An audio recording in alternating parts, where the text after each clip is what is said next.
Hello बच्चों, आज हम पैरेलल कॉम्बिनेशन पर एक सरल सा क्वेश्चन करके पैरेलल कॉम्बिनेशन पर आने वाले प्रश्नों को समझेंगे। ज्यादातर आपको सर्किट डायग्राम बना के दिया जाता है और आपसे ये बोल दिया जाता है कि इस सर्किट में बहने वाला कुल करंट तथा कुल रेजिस्टेंस ज्ञात कीजिए। ये फॉर्मेट होता है क्वेश्चन का कि दिए गए सर्किट में कुल आई तथा कुल आर ज्ञात कीजिए। सर्किट आपको बना के दे दिया जाता है। सर्किट आपको खुद स्टडी करना है, खुद समझना है कि इसमें क्या चीज कहां पर कैसे लगी है, क्योंकि आपको क्वेश्चन में कुछ नहीं दिया गया। इस सर्किट में हम देखने पर समझ रहे हैं कि 3 रेजिस्टेंसेस लगे हुए हैं। तीनों रेजिस्टेंसेस पैरेलल में लगे हुए हैं। ये चीज पैरेलल होती है, एक दूसरे के पैरेलल हैं। ठीक है। पहले रेजिस्टेंस का मान 3 ओम है, यानी कि हमने सोच लिया कि ये R1 है, दूसरा 2 ओम है तो ये हो गया R2 और तीसरा 6 ओम है तो ये हो गया R3। तो हमें R1, R2, R3 के मान दिए गए हैं। दूसरा हमें एक बैटरी दी गई है जिसके आगे 3 वोल्ट लिखा हुआ है, यानी कि V = 3 वोल्ट है। हमें इन सारी चीजों को ध्यान में रखते हुए इस सर्किट में कुल R और कुल I की वैल्यू फाइंड करनी है।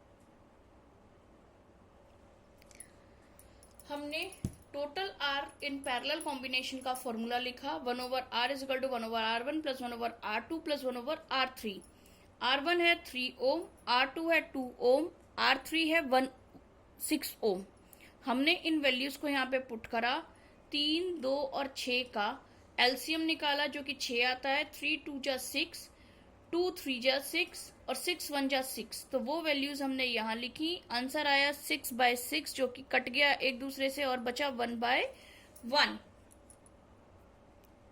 रेसिप्रोकल करने पर हमें R का मान मिल गया 1 ओम, यानी कि हमारे इस पूरे सर्किट में जहां पर हमने 3 डिफरेंट रेजिस्टेंसेस लगाए थे, 3 ओम का, 2 ओम का और 6 ओम का, वहां पर उन तीनों का कॉम्बिनेशन करके जो रेजिस्टेंस आएगा वो आएगा 1 ओम। अब हमने ओम्स लॉ लगाया। ओम के नियम के अकॉर्डिंग V = IR होता है, तो I का मान V/R आ जाता है। V की वैल्यू 3 वोल्ट थी, वो हमने लगाई। R की वैल्यू हमने जस्ट अभी निकाली है जो कि 1 ओम है, हमने वो लगाई, यानी कि I = 3 वोल्ट ओवर 1 ओम, जो कि आया I = 3 एम्पियर। यानी कि इस पूरे सर्किट में जो हमें दिया गया था क्वेश्चन में, उसमें टोटल 3 एम्पियर करंट फ्लो हो रहा है और टोटल रेजिस्टेंस 1 एम्पियर का है। इसके बाद हम एक स्टेटमेंट दे देंगे कि दिए गए सर्किट में बहने वाली कुल विद्युत धारा 3 एम्पियर है और कुल रेजिस्टेंस 1 ओम है। यही 2 चीजें हमें फाइंड करनी थी। अब प्रत्येक रेजिस्टर में से गुजरने वाले करंट को फाइंड करने के लिए मैंने एक सेपरेट वीडियो बनाया है जो कि आपकी वर्कशीट 20 के क्वेश्चन नंबर 2 से संबंधित है।